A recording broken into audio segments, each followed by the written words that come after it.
Assalamualaikum warahmatullahi wabarakatuh. Hai anak-anak, apa kabarnya hari ini? Alhamdulillah, luar biasa. Semangat juang, bebaskan Al-Aqsa, Allahu Akbar. Yes, yes, yes. Di pembelajaran kali ini kita akan mempelajari tentang pesan dalam dongeng dan kisah.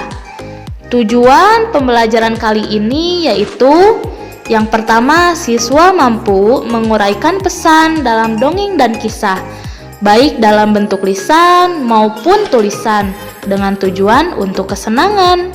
Yang kedua, siswa mampu mempraktikkan pesan yang terdapat dalam dongeng dan kisah dalam kehidupan sehari-hari. Nah, sebelumnya Ibu ingin mengulas kembali pembelajaran minggu kemarin yang sudah kita pelajari. Kemarin anak-anak Ibu sudah mempelajari tentang dongeng, tentang kisah, tentang struktur-struktur dongeng, dan lain-lain. Dongeng adalah bentuk sastra lama yang bercerita tentang kejadian luar biasa yang bersifat fiksi atau tidak nyata.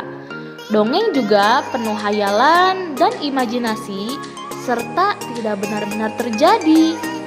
Sedangkan kisah adalah suatu cerita tentang kejadian masa lalu berdasarkan fakta atau kejadian sebenarnya. Nah, sekarang kita beralih ke fungsi dongeng. Fungsi dongeng adalah sebagai hiburan. Dalam setiap dongeng atau kisah pasti berisi pesan moral atau amanat atau pesan mendidik untuk para pembacanya. Bentuk pesan atau amanat dalam dongeng dan kisah terbagi menjadi dua. Yang pertama yaitu tersurat. Tersurat adalah amanat atau pesan yang ada di dalam dongengnya tertulis langsung di dalam cerita. Nah, sedangkan tersirat, pesan atau amanatnya tidak tertulis langsung di dalam cerita dongeng. Dan biasanya kita harus mencari dan menyimpulkan sendiri pesan dongengnya. Berikut cara menemukan pesan dalam dongeng. Yang pertama yaitu baca seluruh isi cerita dongeng dan kisah dengan seksama. Yang kedua, cari isi pokok atau inti cerita dari setiap paragraf. Yang ketiga, fahami setiap isi atau inti cerita setiap paragraf.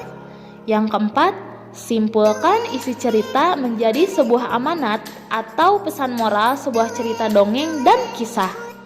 Nah, untuk lebih memahami bagaimana cara mencari pesan atau amanat dalam sebuah cerita dongeng atau kisah, yuk kita baca sama-sama kisah Mueza, kucing kesayangan Rasulullah SAW di buku modul tematik 2 halaman 23. Dan anak-anakku sekalian jangan lupa untuk mengerjakan tugasnya di buku modul halaman 25.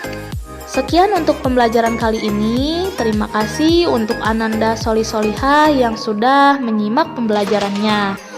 Sampai jumpa kembali. Wassalamualaikum warahmatullahi wabarakatuh.